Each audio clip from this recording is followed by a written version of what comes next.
We are back. Welcome everybody to Going for Two with Jack Taylor, season 7, I believe. I think this is gonna be a short season or no? I think we're gonna stick this one out. I think this is gonna be a full season. So, yeah, welcome back everybody. My name is Jack Taylor, My name is Hunter too. and as we've already said, this is Going for Two with Jack Taylor, season 7, baseball season number 3 for us. So, yeah, we've had one season where we finished. We're 1 for 2 on this. Yeah, we finished one season as national champions. We finished one season as last in the SEC. So tiebreaker. Some would say we're due. Soon. Yeah, I mean, I would sure say that. So yeah, man, it is good to be back. We were just talking before we started this. It's been a while, and the last episode that we had wasn't very fun. So we're excited to have a fun episode and previewing the baseball season that's coming up starting next weekend. Hoping to get you guys ready and just tell you guys what we expect and what you could expect since our opinion matters so very much. But yeah, I actually have not started or haven't looked for any Friday morning motivation. So Hunter? Oh, you want me to do one, or do you want me to do an AI one?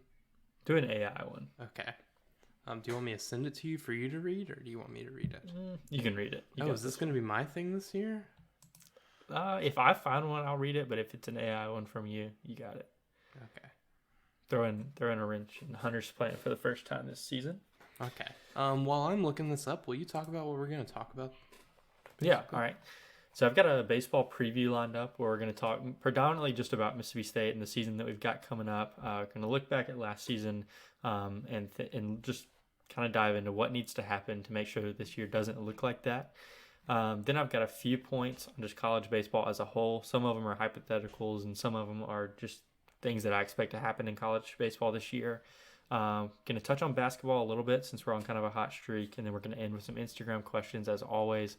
But yeah, I'm excited about to definitely talk about Mississippi State. That's mainly what I've been focusing on, but like I said, have a few things to talk about around the country. Yeah, what you got? Okay.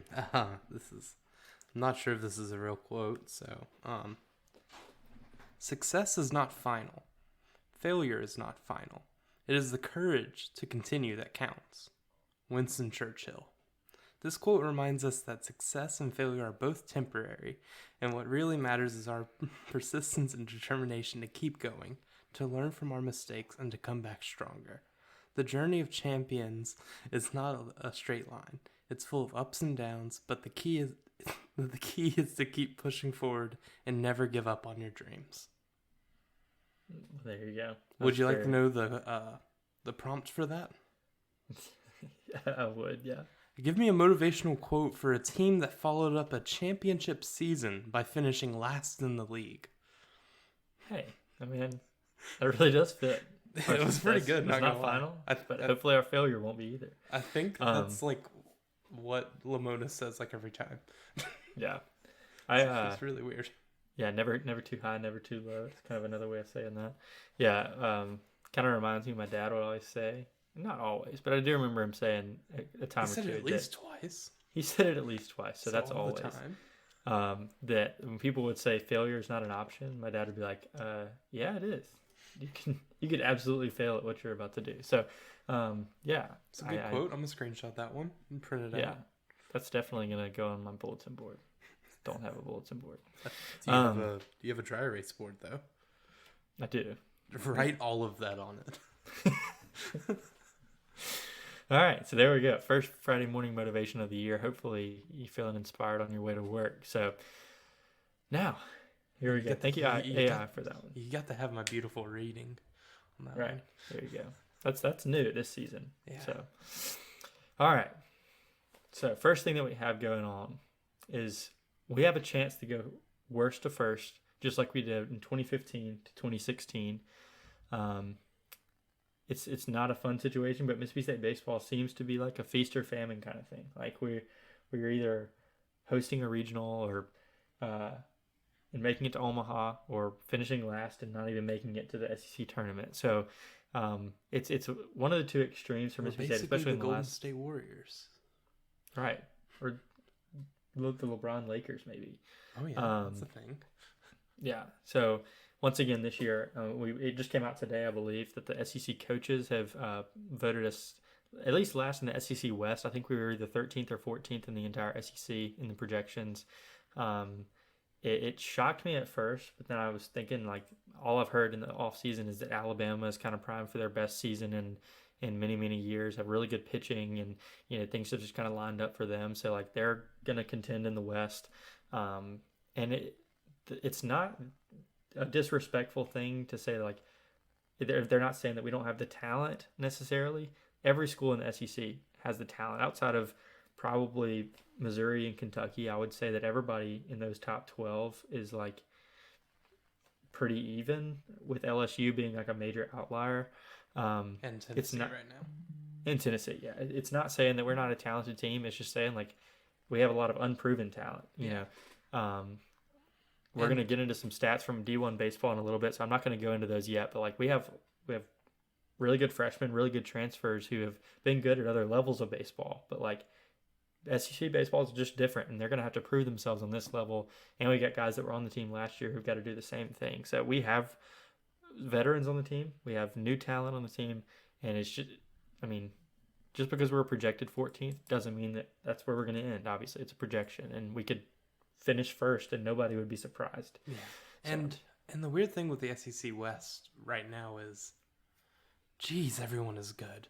Like right. Auburn coming off of last year. I know they don't have any pitching this year, but I mean, you can't look at what they did last year and rank them below us. Right.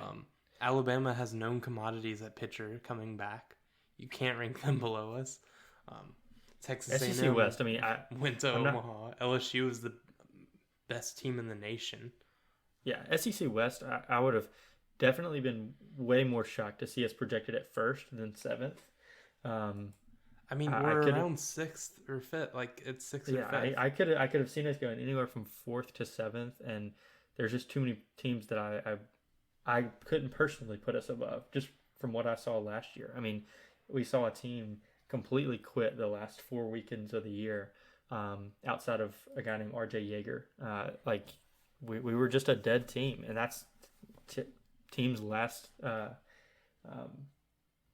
That was the last time people saw us, and that's what we looked like. So no wonder the projections look the way they did. If you're going to be offended by any projections, it should be football rankings that come out next year saying that Arkansas and Auburn, in the SEC West. Arkansas and Auburn are going to be miles ahead of us there. Like, Jack, when's the last time we finished last in the SEC West in football?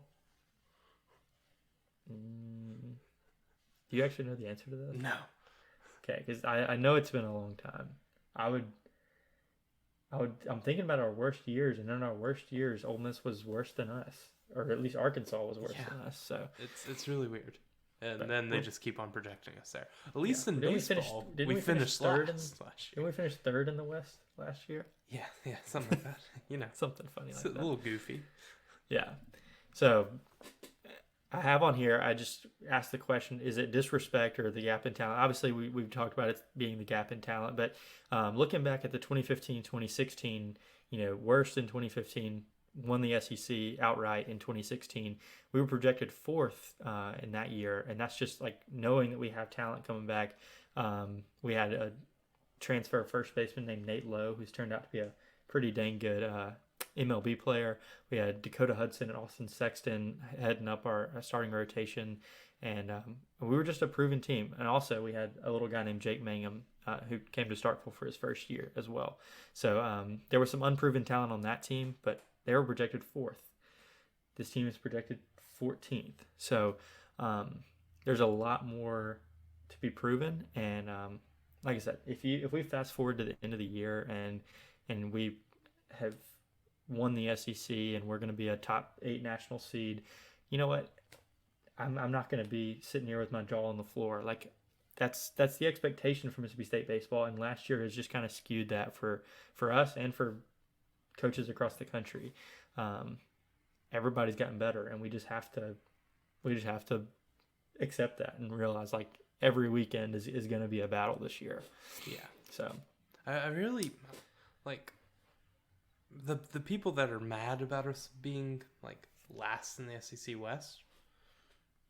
other than Alabama, who are you like? Yeah, we're definitely ahead of them. Like if Yeah. you like had to put your money on it, like there's Right. like the SEC West we're is gonna crazy. we're gonna get into something fun in the questions about college baseball in a little while, where we're gonna rank SEC West programs for the past few years, and that's something that me and you did the other day, just kind of playing around, but it turned into like a really fun little conversation because There's a bunch of equivalencies that you yeah, have to and think also like Auburn has been insanely good, but anytime I see them on our schedule, I'm like, all right, that's a pretty easy weekend for us, and we've had success against them, but they found themselves in Omaha 2 of the last 5 years. Um, I mean, they're a better program than LSU for the last 5 years. Well, let's And just wait for that. You're spoiling our part. yeah, right. There we go. All right, so obviously, as we look back at last year, a lot went wrong, and I'll say like most of it had to do with injuries. If I had to say, like whether you say it was injuries or not, like an injury to Landon Sims is not just losing your best pitcher. You're losing like the heart and soul of your team. And yeah, he was still there. He was still coaching first base. He was still in the dugout, whatever. But there's just a confidence that comes with having Landon Sims on the mound, whether he's coming out in the seventh, eighth, ninth inning, or he's coming out to shut down for the first 6 innings of a game, whatever. Like there's just something about the confidence of a team. Even when we would lose a game last year when he was starting, like he gave us a chance early on in the year against Long Beach State. He pitched an incredible 7 innings, and even watch that game again. Right, and even up in the game that he got hurt and it was his last game of the season against Tulane. I mean, he was incredible in that game, and so losing him. Losing Stone Simmons in that same weekend, losing Brooks Auger late in the year. I mean, we were just Casey Hunt. I mean, for a little while in the middle of the season, there's just so much that happened in the pitching that just our hitting just could not keep up with what was happening in SEC play. We lost just momentum along the way. Started losing midweek games here and there, and there was still a path for us to make it with like 2 or 3 weeks left, and we just could not finish against teams like Missouri and Florida, and then obviously finish the season with Tennessee, and that was just no fun at all. So it was just I would say injuries, and especially to the pitching staff, that just killed us. And I don't blame Foxhall because you can't prepare for things like that. But man, last year was it was just no fun. It was no fun to watch, and it was definitely no fun to have a podcast to talk about it. Yeah. Not the best. Yeah. So what can we look for this year that could just get us back into the tournament, first of all, but like possibly even to what Mississippi State expectations usually are with hosting national seeds? I mean, besides the obvious, just like don't get injured. But like, I mean, I know it sounds dumb, but I mean, that really could have solved all our problems last year. I mean, you have Landon Sims pitching every Friday night. That gets you an extra at least 4 SEC wins. Mm-hmm. And we had 9. I mean, that gets you into the tournament. So it's, man. Yeah, I think a lot of like the weird start of last year where we were playing these teams that we were supposed to beat and they were all games. Yeah. You could say that like builds your team, like, oh, we're playing, we're getting experience in these close games. But for a team that didn't have their pitching staff really figured out, not being able to, I think, like throw guys against like good competition without like the threat of getting railroaded, right, did not help. Yeah, because I mean, there's a reason that you play. I mean, for the most part, any SEC team is going to play 3 gimmies for the first 3 weekends of the year, and a lot of SEC teams might play those like round robin tournaments and neutral sites, which we always do. Like the 3 weekend series that you play are usually against nobody teams, so that you can throw everybody in your bullpen and they don't have to have stress. It's just like a scrimmage, but the guys have never seen you before. Yeah, and I think It was just weird. Landon was moving to a new spot. Cade was becoming a starter. Preston was making a move to also be a starter, and KC also, right? Yeah, he was in the original weekend lineup And just rotation. all that stuff didn't get figured out, and I mean, there's nothing you can really do about it, but we just didn't have a good start. And then we go into Northern Kentucky. All three of those games were weird. And then Southern Miss slaps you in the face in Pearl. And then you go to Tulane. And that was just hell. Yeah, I mean, we dominate that first game because, I mean, Kellum finally finds his rhythm back and Landon's going. And that's when we kind of were like, all right, we've got this season kind of figured out. Like, everything's going good. Obviously, in that same game, Landon gets hurt.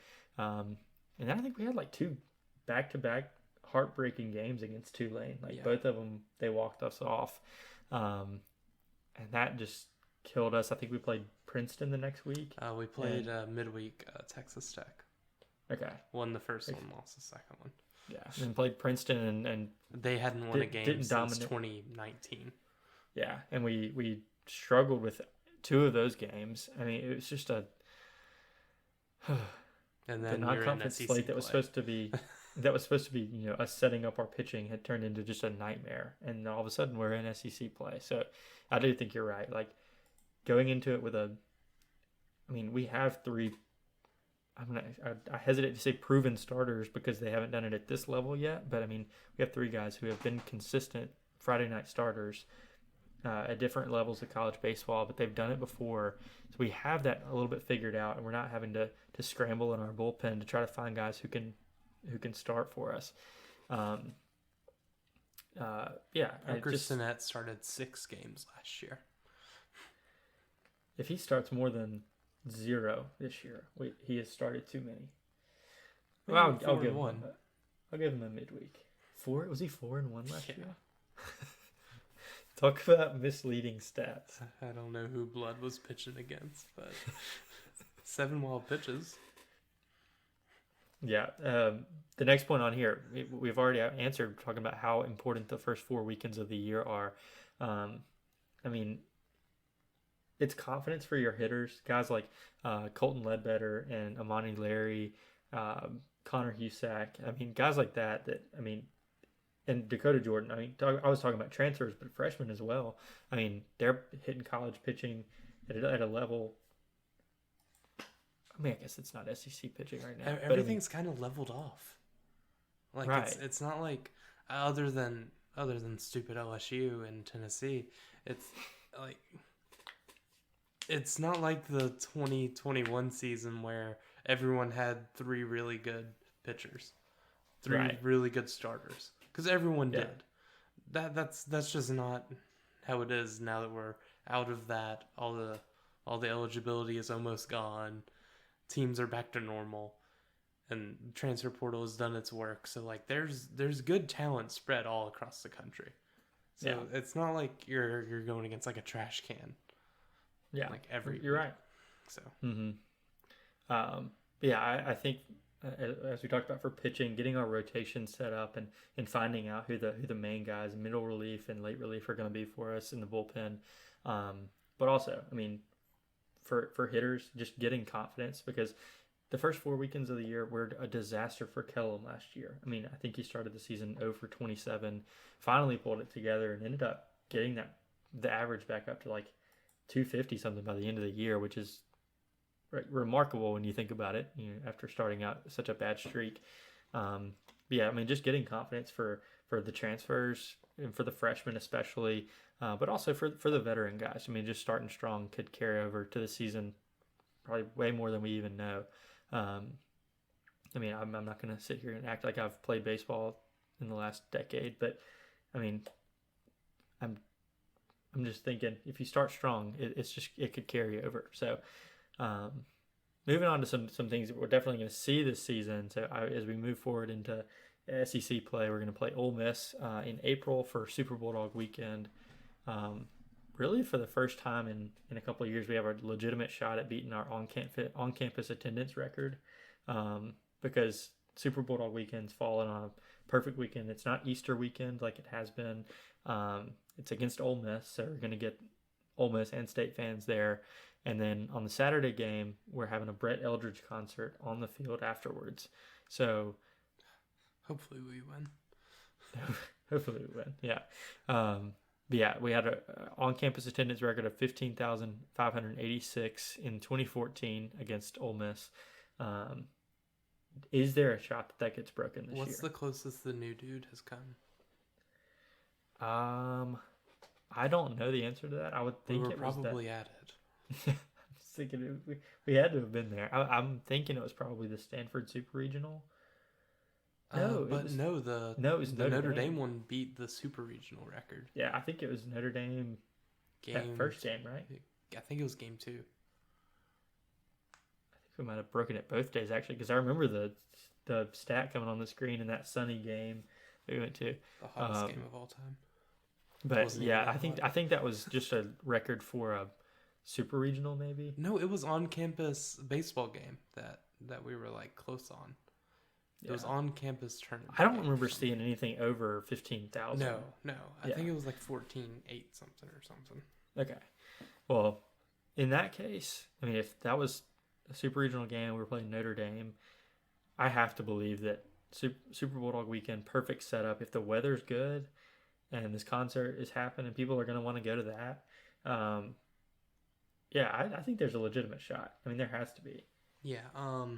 The 2021 Notre Dame Super Regional, we got 14,385. That's crazy. I do remember looking at that game, and we were standing at that game, or I was at least. I think you had found a spot. No, I was standing at that one. Okay. Yeah, that was crazy, but they don't limit general admission, so I mean, it just depends on 1,000 more people. I think they upped general admission prices, which they probably needed to do. Yeah, $10 was kind of a steal. As long as they don't keep it the same price for an SEC or Super Regional weekend as they do like a midweek. Like a midweek should be $5. A midweek is free because I just walk in, but right there you go. But yeah, I think if everything works well, weather-wise, I think 15,586 has a definite shot of getting broken. I think we've seen in football the past few years. The numbers were kind of cooked last year in baseball. Like LSU at Mississippi State, the game that we went to was 14,228. Jeez. I didn't think it was that many people. Yeah, we were able to get tickets behind home plate for like $60. That was pretty fun. For both. Man. Yeah, I'd have to believe that has a shot to get broken easily. All right.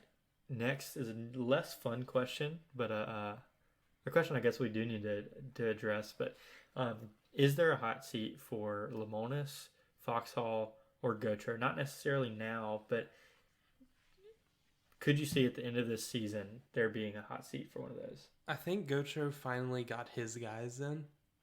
Yeah. We're a different hitting team than what he came here with.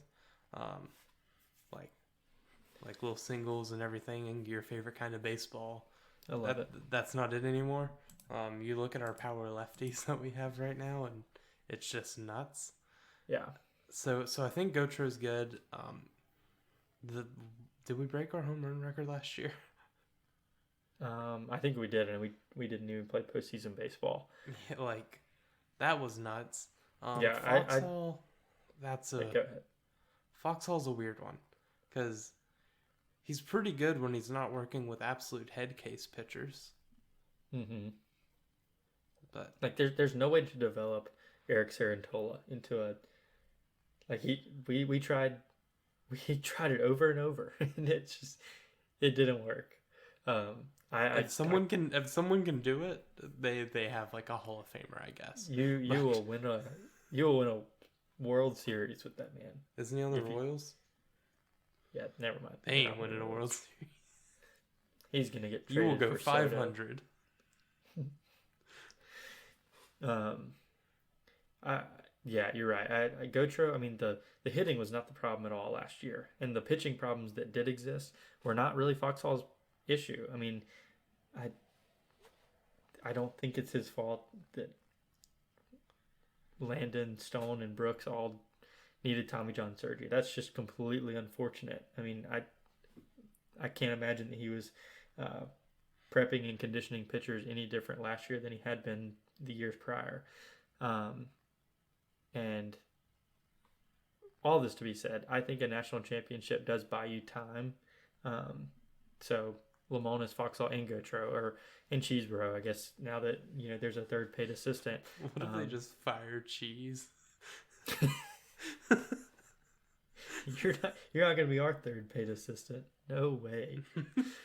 But yeah, I think that the leash got pretty long when they won a World Series or won the national championship, whatever. And I can't imagine there being a hot seat at the end of this year, even if we finish last in the SEC. Yeah, I'll give them a hot seat. All three of them, really. But I think that'd be the only instance where that would be the case. Yeah. And I shouldn't say all three of them, because like I said, Gotro has got his guys. We're cranking home runs and supposedly turning Kellum and Hunter Hines into more all-around hitters, which if that's the case, this could get silly. Yeah. But yeah, I'm not want to throw around the term hot seat unless we have another season that looks just like last year. I mean, we did fire Ed Orgeron like 2 weeks after he won national championship. So football's different. Yeah, and he's a bad coach. Let's be honest. Joe Moorhead's winning a national championship with Joe Burrow, Jamar Chase, and Joe Burrow may win 2. All right. So next question is fun. We've done this already. A projected starting rotation and a starting lineup. So you did this. You sent it to me. So I'm gonna let you walk us through it. Okay. So I have. Let me pull up the. I'm not too sure on first names and everything. I just have this by last names. So okay. That's fun. Leading off, I have Amani Larry. So that's second base. And then Colton Ledbetter at left field. Hunter Hines, first base. Get him a position. Slade Alford at third base. Dakota Jordan at center field. Kellum Clark at right field. I can't remember. Aaron Downs. Aaron Downs. I was about to say Jeter Downs, but I think he's in like the Red Sox organization. Aaron Downs, DH. Luke Hancock, the captain at catcher. And then Lane Forsyth, shortstop. So that's what I kind of have right now. I may have saw that online and thought, wait, that looks really good. Yeah. And then changed like one thing. But that's how baseball. And then starting lineup of Cade Smith, Landon Gartman, and Tyler Davis. Yeah. Landon Gartman, Friday night starter from Memphis last year, and Tyler Davis, Friday night starter from VCU. I know Landon Gartman, we hit against him last year against Memphis, and then Tyler Davis pitched in the Starkville Regional 2 years ago, but he was the closer at that point. So have I seen all three of these guys? I don't know if Tyler Davis pitched against us, but he did pitch in that regional. I was which you went to every game. I was the guy chilling with all the camels. Campbell fans. Take me back to then. So yeah, I'm pretty sure you have seen all of them. I've seen a weird amount of these transfers play. It's just because Lamona sees somebody do something good, and he's like, "I will have you next year." So yeah. So that's our starting lineup and starting rotation. From scrimmages and from what I've seen on Twitter, all of that lines up as to exactly what should happen, what could happen. I have seen stuff with Ledbetter possibly being in center field and Dakota being in left, but everything else, I mean, seems to be legit. I'm sure we could have some revolving door at DH if Aaron Downs isn't doing the job, but And we also did talk about like the revolving door positions that we could possibly see with um, It's Dakota going to be Jordan. left field. That's left field, center field. Because if center field changes, Ledbetter moves over to center field. Right. And then we right. bring in Husak. Husak. Yeah. That lineup doesn't even have one of our best transfers on it. Connor Husak from, where was he? Dude, I cannot remember. There's so many. I think he was VCU. VCU as well. Yeah. Dang, I've watched all of these guys. Yeah. And then second base is also one. So, yeah, we can talk about some other transfers here in a little while. Oh, do we want to talk about the other pitchers? Yes, go ahead. Do that. Okay. So, let's get the boring ones out of the way. First, our closer is going to be Aaron Nixon. That's pretty much gonna happen. The only person that could possibly contest him for that is Nate Dom, who Mhm. throws like 98, but I think he could be like a setup, kind of like Colby White. I think he kinda may guy. be too good to be our closer. Yeah, If maybe we're so. gonna need I mean, pitchers, yeah. pitch him. I mean, he could be 6th, 7th, 8th inning kind of guy. yeah.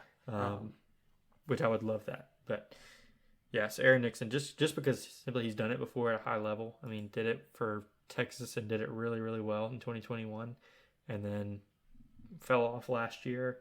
I don't know if it was yips or whatever it was, but hopefully we can get 2021 version of Aaron Nixon back. Yeah. And then, dude, there's so many new names. It is insane. Bradley Lofton, a freshman coming in. He's supposed to be a good left-handed pitcher. He'll probably, be our left-handed guy out of the bullpen. And then let me talk on the other two. Casey Hunt and Parker. And then the fun one. A both-handed pitcher. You want to say his name? You've been trying this one for a while. I think I'm gonna try to say it. So we got both-handed pitcher Gerangelo Sanchez I love you. in absolute all-name team in college baseball. That just sounds so cool. It might just be because he's from Curacao, but I'm super excited. First of all, to have a guy from Curacao on our team, but also the fact that he pitches with both hands, 91 from the left side, 96 from the right side. Guess which one's his dominant arm? It's not the one that throws 99. Because that makes sense. I'm so excited. And so we don't really know what his role is going to be. Lamona's actually mentioned him for a possible starting rotation role, which is ridiculous. I mean, that's just awesome to me that we might get to see him in a starting role. I see from the beginning that we're probably going to have him as probably a midweek starter. I don't. Yeah. And I think it'll just be to go get him innings. Yeah, and that might transition into middle relief, and then who knows? I mean, if something does happen and we need a starting pitcher, it sounds like he has the capability to do that. Also intriguing. After opening week, we do have 2 midweeks, so Okay, he'll definitely start one of those. Yeah, and I'm also intrigued. Like it seems like he's mainly there to be a pitcher, but in some of the fall scrimmages against Alabama, I do remember him playing in the outfield and hitting. Switch hitter also, because why not? And he's got to be the most intriguing player in college baseball outside of maybe Tommy White, just because he hits bombs.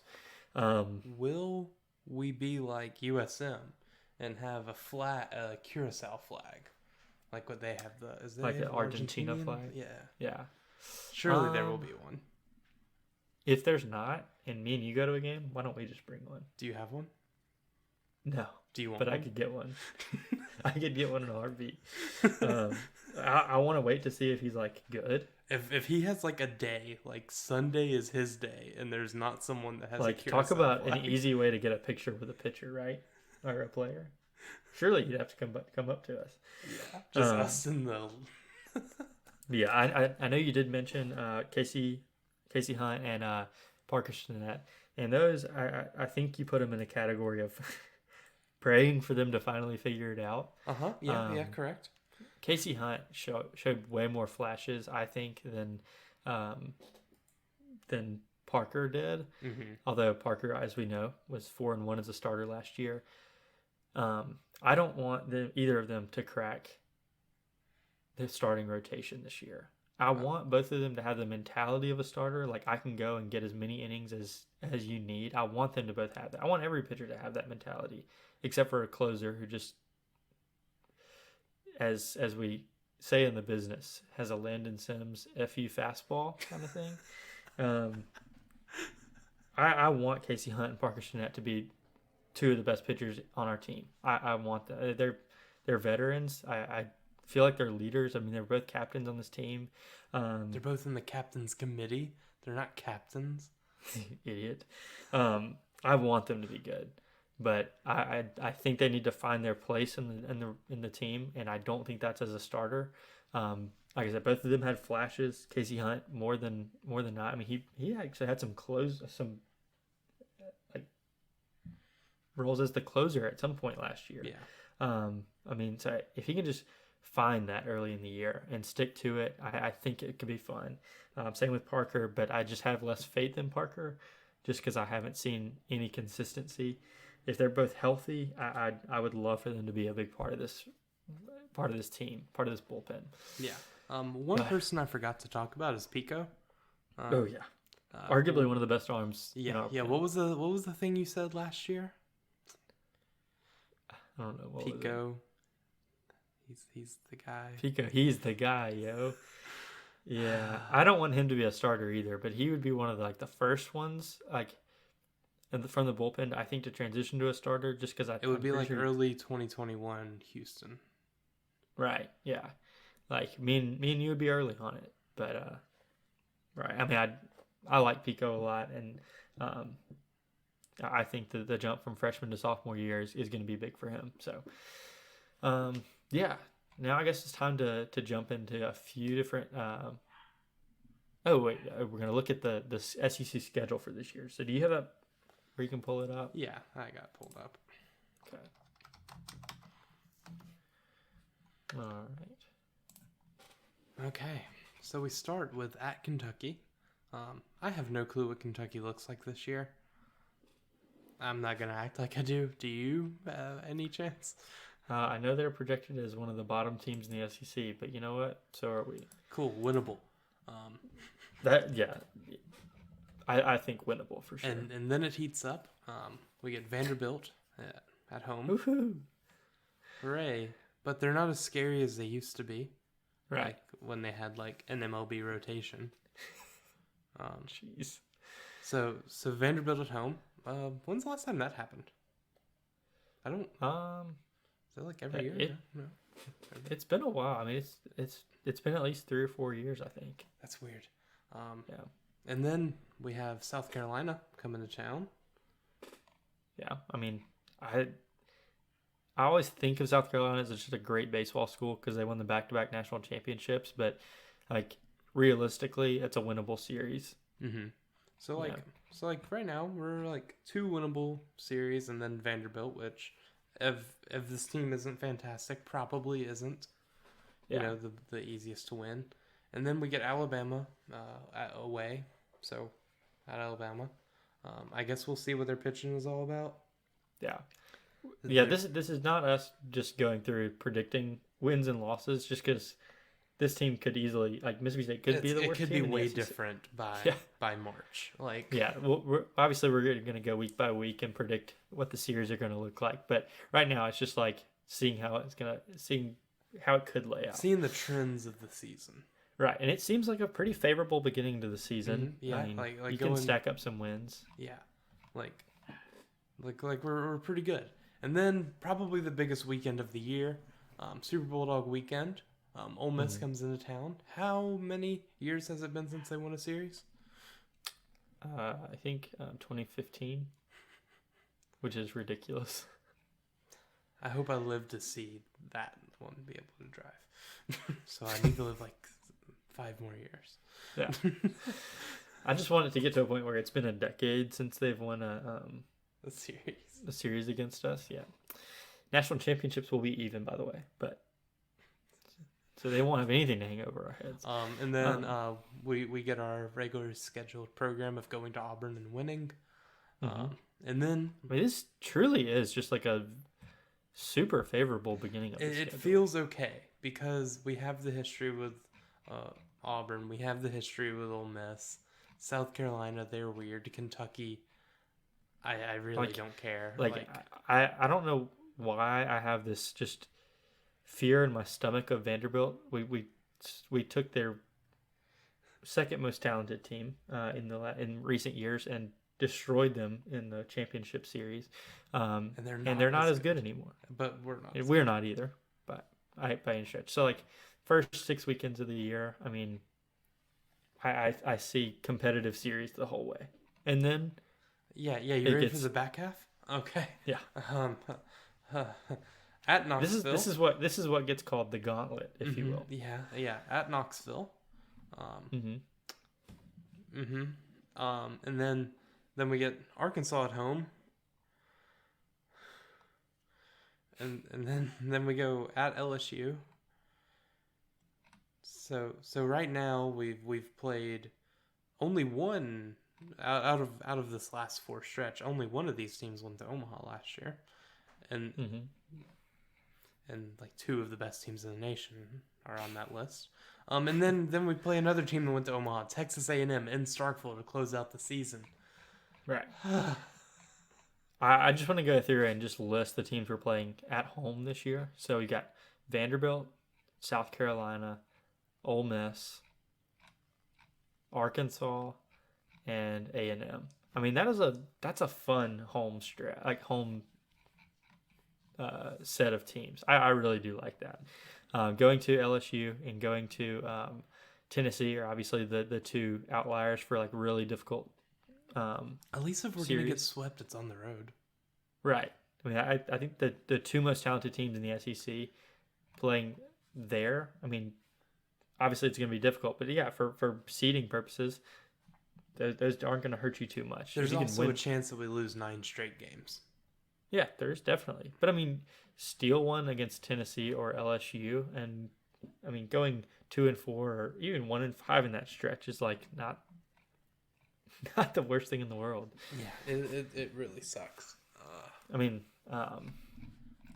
it's the SEC, and as we talked about at the beginning of the show, like it's balanced now, where like, I mean, any team can just about beat any team, and so like there's not going to be any gimme weeks. I mean, I think our gimme week would be week 1, and it may be Auburn. Did Kentucky win a series against Tennessee last year? Yeah. Yeah, I think they did. Remember 2021 Georgia just bombing all over Vanderbilt? And Mizzou beating us? Like, that was bizarre. Yeah. Oh, man. Yeah. So that's the layout of our schedule. As we said, as we go throughout the season, we're going to touch each series as the weekend comes up. But just wanted to lay out what our season was going to look like. And now we're going to look at some D1 baseball stats before we get into college baseball as a whole. So this year we have the number 2 freshman class in America and the number 4 transfer class. So a lot of new talent coming to kind of reload what we lost last year to the draft and just what we lacked last year truly with the departure of Tanner Allen, Rowdy Jordan, and I guess pitching as well. So a lot of really good transfers as we've talked about. Freshmen, we haven't touched on them too much, but Dakota Jordan is a big name that should crack the starting lineup from the beginning.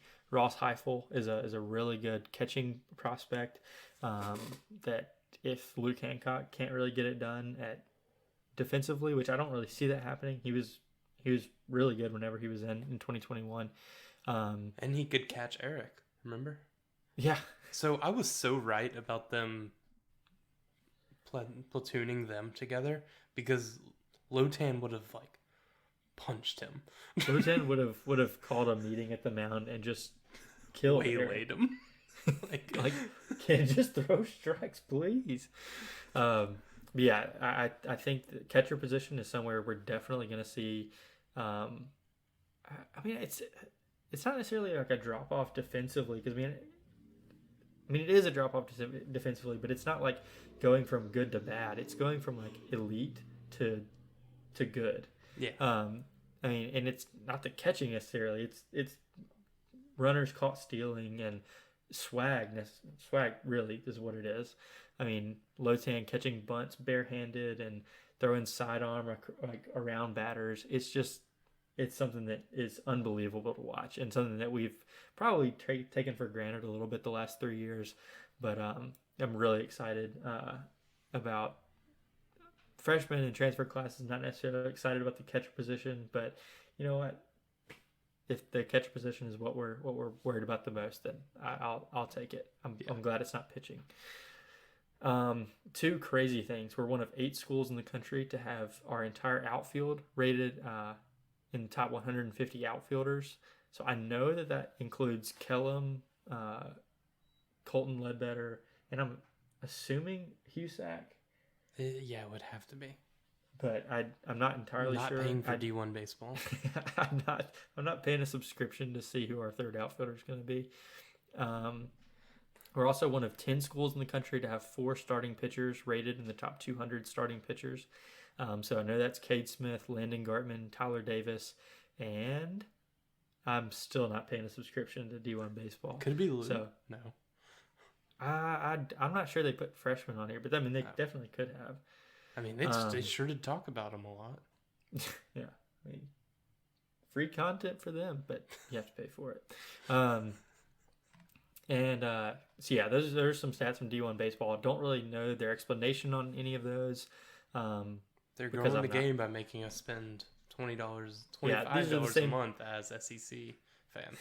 Same people that complain that nobody watches college baseball, by the way. And why don't they just sell a magazine like how college football does? I would pay for a college baseball magazine. Wait, is there one? I don't know. While you look that up, I want to point out one thing that me and Hunter thought about just before we started today, and that's something that Cam James brought to the team that nobody really has in the past few years, and that's stolen bases. So over the past 2 seasons, he stole 34 out of 39 bases that he attempted, and nobody else even touched those numbers. Tanner Allen stole 11 one season, but I mean, you think about Braylon Skinner, he stole 6. Josh Hatcher, he stole 6. Scotty DeBrule, he stole 6. And then last year, we didn't have anybody steal more than 5, I don't think. So Cam James was like the main guy doing that, and that's how you turn a single into a double. I mean, that's how you produce runs. And if you're not hitting well, that's how you can produce on the base path. So just looking at guys who've transferred in, so Amani Larry had 16 last year at New Orleans. Colton Ledbetter had 14 at Samford, and Connor Husak had 17 at VCU. A couple other guys that I think could possibly get it done and have double-digit stolen bases. Aaron Downs, he just looks like he could run. Dakota Jordan, he had 11 in high school for Jackson Academy. I'm not really sure what that says, but maybe he could get some stolen bases. And then Kellum Clark last year, he had 2 stolen bases. And I think if he becomes a more all-around hitter and instead of home runs and doubles only, if he starts hitting some singles, he can have bases to steal. And if he can turn 2 stolen bases into 6, 7, 8 stolen bases, I mean that's production right there that can turn into runs pretty quickly. So Cameron James, I mean, he's really good defensively once he made the move to third base. And he even moved around to the outfield a little bit when he needed to. His defense was good. His offense was good. I mean, he hit around 300 his 2 seasons here, 2 full seasons. But his stolen bases, I think, are going to be what we miss the most. And so hopefully we can get some guys to cover that for him. Yeah. I did find it's a complete baseball almanac, which apparently covers college baseball. That's got to be terrible. It's made by Baseball America. Oh, never mind. It's a I really do like. comprehensive review of the 2022 season of the MLB, and then, oh wait, that's just a review. I No, think I prefer the 2021 season. I should buy that. I think the Braves and Mississippi State made me a lot happier in 2021. Yeah, I want a magazine. Go Yeah, do it then. yeah, I want a magazine. That's All my right. take. So we're done talking about solely Mississippi State baseball now. Just some fun conversations here as we kind of wind down the episode. Now that State and Ole Miss both have their championships, and like just for the sake of this conversation, assume that neither of them win a championship this year, which is a pretty safe assumption, I think. What school is due now for a championship? It's got to be Arkansas, right? I think Arkansas or Florida State have to be the answer. I mean, like in terms of who's been like at the forefront and has just been knocking on the door. Like recently, it's Arkansas. Historically, it's Florida State. In terms of like droughts, LSU, I guess, is knocking on the door. Okay, I'm interjecting my first fun question here. Okay. What happens first? Florida State wins the national championship, or East Carolina makes Omaha? I want East Carolina. I think that has to I want happen East first. Carolina to win the Natty first. Before Florida State. Just one and done. Yeah. Okay, so next question here. Could a college game day type show work for college baseball? Yeah. I think it would be The only issue hilarious. is it would just be much regional. Yeah. I mean, the Southeast up to like Virginia and I don't as know, west they could do as some stuff with the small teams. Like, they really could. I mean, it would not be as big crowds. But I mean, I think it could be awesome. And if you started it out as like an SEC Nation type thing and then grew it from there, I think it could be really good. because there's a bunch of cool like personalities, and like every team has like a cool guy that could come back.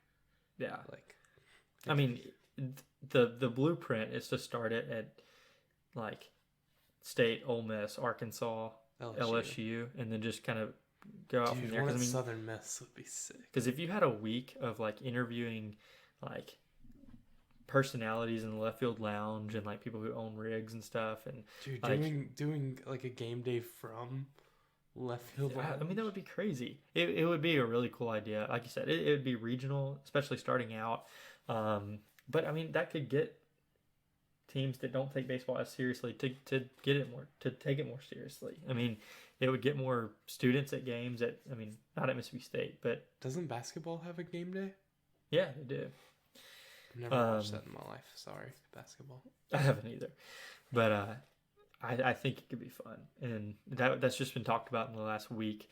But the thing is, I mean, and it's not a problem that we don't run into in football either. But it's like, what game would you choose on like we talked about the weekend that State and Ole Miss are playing in Starkville this year? You've got what was it, Tennessee at Arkansas, and Like literally like the Arkansas, first or second best atmosphere in college baseball. Like, yeah. And then you've got I mean, I know it's not a Iron Bowl type thing or anything, but I mean, Auburn and Alabama are playing. They could both be really good at the time, and I mean, like it's just you'd be missing out on some crazy atmospheres by just going to another atmosphere. So, And would it be like a Saturday morning thing? Yeah. you yeah, wouldn't I'm do it not on Fridays. I'm not sure. You wouldn't do it on Friday, yeah. But then Yeah, it's a fun hypothetical because I mean it's a completely different sport where like instead of playing one game you play 3 games. So yeah, I think it's a fun hypothetical that should start for the SEC, I think, pretty soon. All right, next up is a question we've teased already, but rank the SEC West programs on success in the past 5 years. I know we've talked about them kind of stepping it up this year, but Alabama is clearly 7th in that. And that's where the fun begins. Mm-hmm. Yeah, it is. So I'm just thinking about this in my head. I don't have it written down anywhere. I guess now we go up to 1, and in the past 5 years, it would be us at number 1, 3 trips to Omaha, 1 national championship. Ole Miss with 1 trip to Omaha and 1 national championship. Arkansas, 3 trips, no championships, And they don't have a. Do they have a runner-up in that? no runner-up. Oh yes, yes. Yeah, a runner-up. Oregon State. So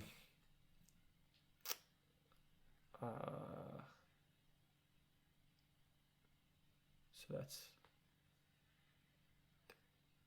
So who are we missing now?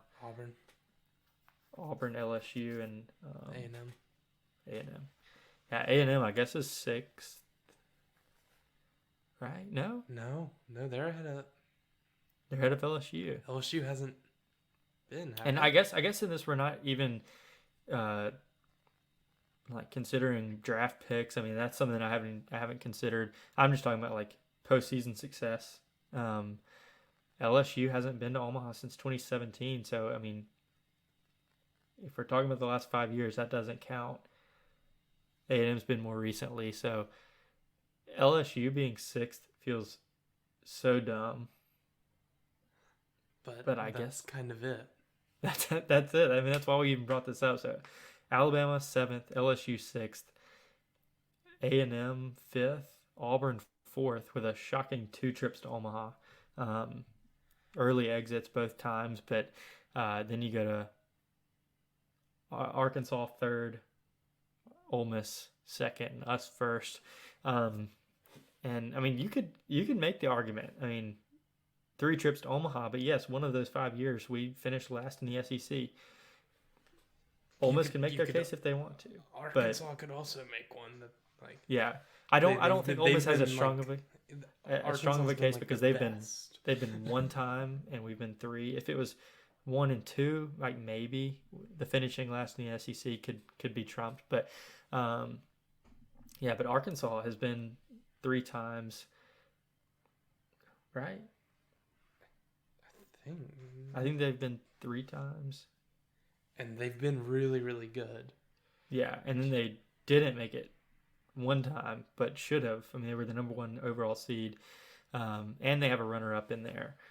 And they won SEC regular season and postseason championship. Yeah, right.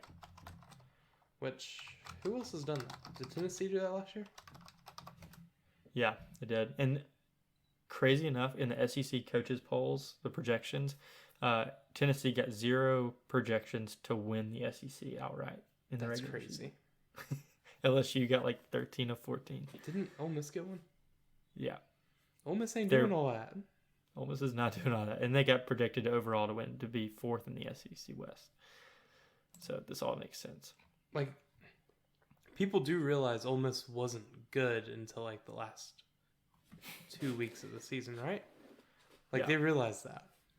To verify this, or to solidify this, Arkansas went to Omaha 2018, 2019, and 2022. 2020 season didn't happen, and 2021 they were the best team in the nation. They were number 1 overall seed. So that is the most dominant stretch, and the fact that they're 3rd in the SEC West, I mean, it makes. I mean, I do think Ole Miss deserves to be 2nd because they have a national championship. It makes sense, but that is heartbreaking for Arkansas, and they're the next team up. If I got to just handpick a team. I want the hate triangle to be able to look over at Tennessee. Mm-hmm. Yeah, that'd be so much fun. I guess also the what school is due. You could argue Southern Miss is. Don't want that to happen. Yeah, I've enjoyed the State and Ole Miss alliance of pointing down and laughing. When it was my only option for Ole Miss to be kept out of Omaha, I was a really big Southern Miss fan for. And then they didn't get for 2 days. I don't think they got a hit, and also they didn't score a run the weekend. Also, that ball was clearly foul. Oh, that was the most foul ball ever. We caught you on 4K. It was not in 4K. We caught you red-handed. It was a foul ball. All right. And then the last college baseball question: what 8 schools would be the dream scenario for Omaha in terms of crowd size? Do you have this screenshotted before we talked about this or no? No, let's just talk about Okay. it. So, Mississippi so State, definitely Ole Miss, Arkansas. State, Ole Miss, Arkansas, LSU. Yeah. Yeah, I mean, Texas. LSU fans show up even when they're not there. So those 4, Texas. Texas. Honorable mention: not UCLA or Vanderbilt. Yeah. Yeah. Texas, I threw in East Carolina. East Carolina. Yeah, I mean that could be one, just because. I think that all of their fans would show up Yeah. because they've been so close.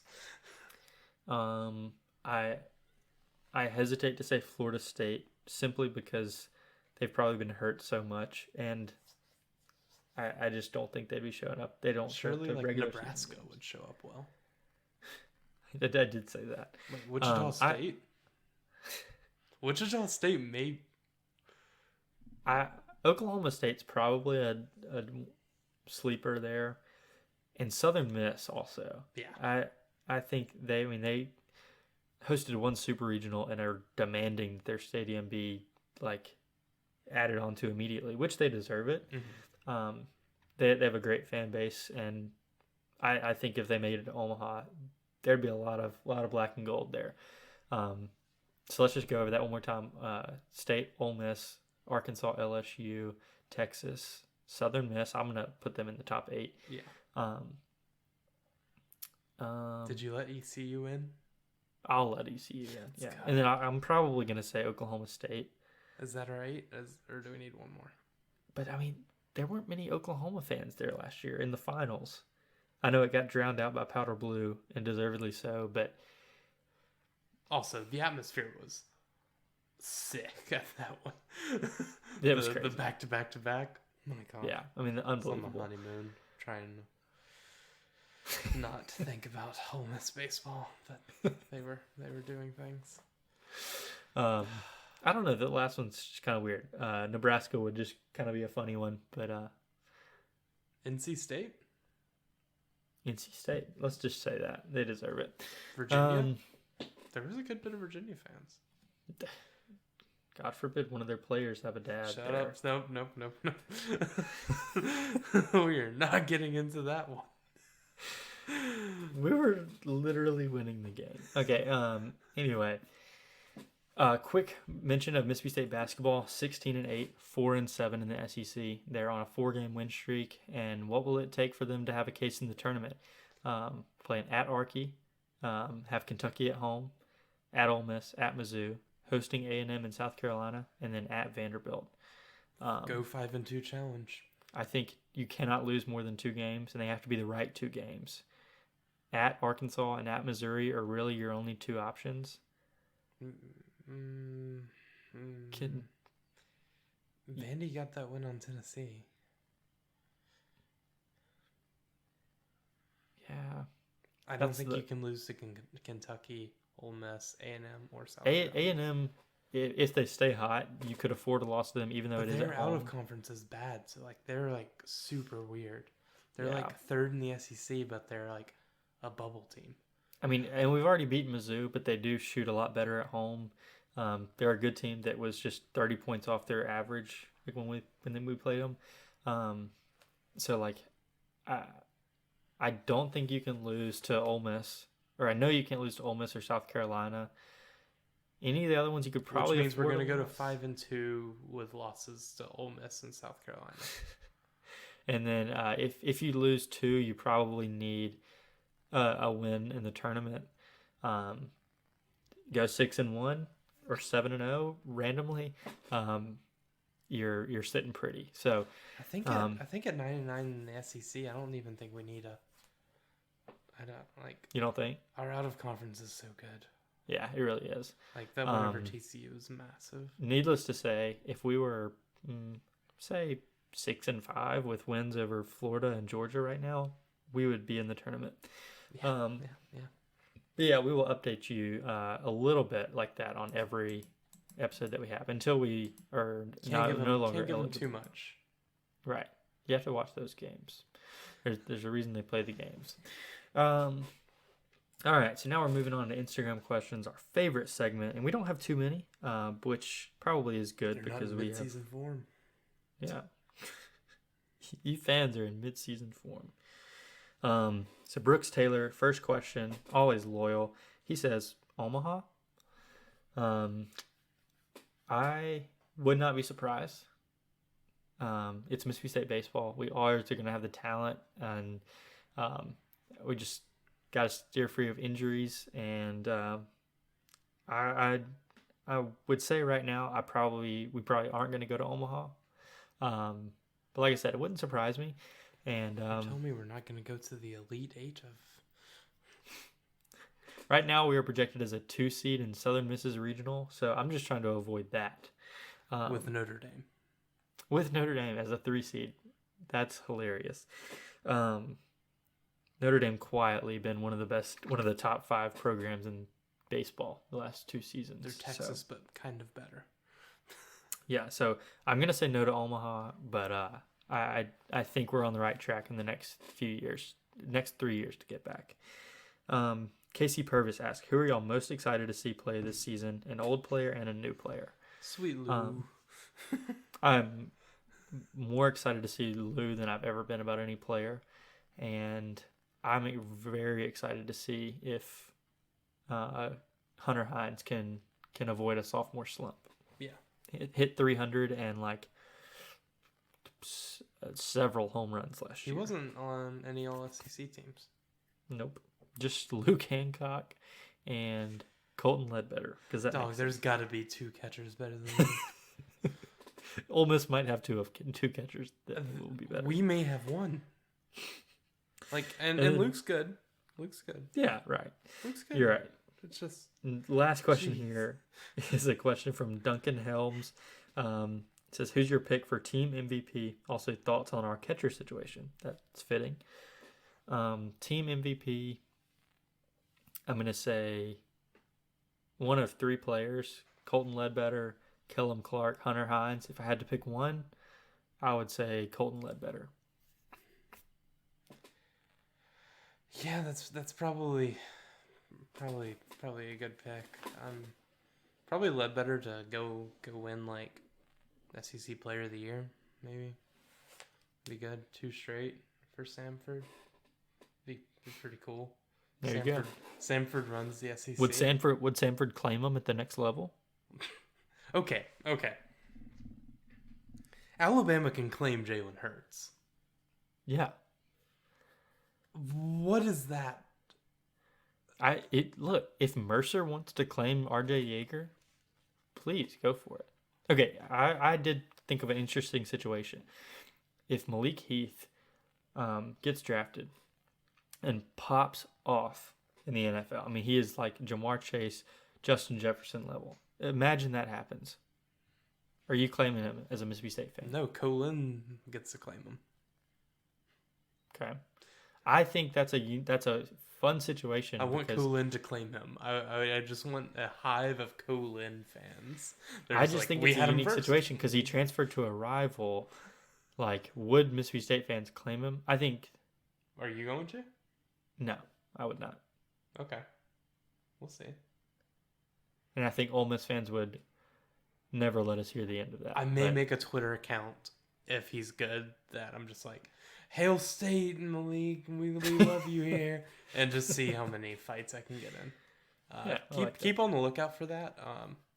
But hey, if Dylan Johnson, I know it's a different situation because Malik Heath went to a rival, but if Dylan Johnson goes to Washington and gets drafted, is the next Saquon Barkley somehow.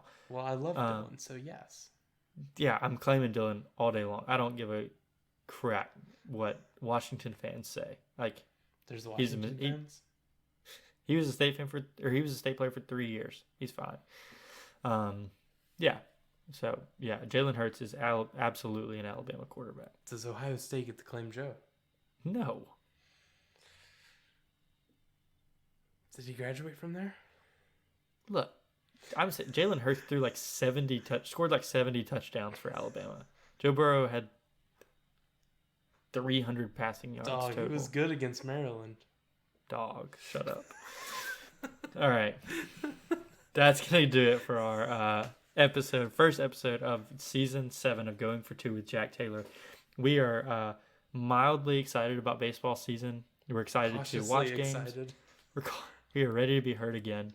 We're ready to watch some games, and we're ready to get to Starkville and be back in the dude. And I'm hoping we can get there for Super Bulldog weekend, but we'll see what happens. Until next time, I guess we should. Be there? I think so. I haven't turned in my vacation calendar yet, so I can move. I don't have to do that. But anytime, we start the season next weekend, right? Yeah. So we'll have an episode next week. So we'll see you guys next week as we preview a series against VMI, which should be awesome. But yeah, until then, we love you guys and thanks for listening. See you next time on Going for Two with Jack Taylor.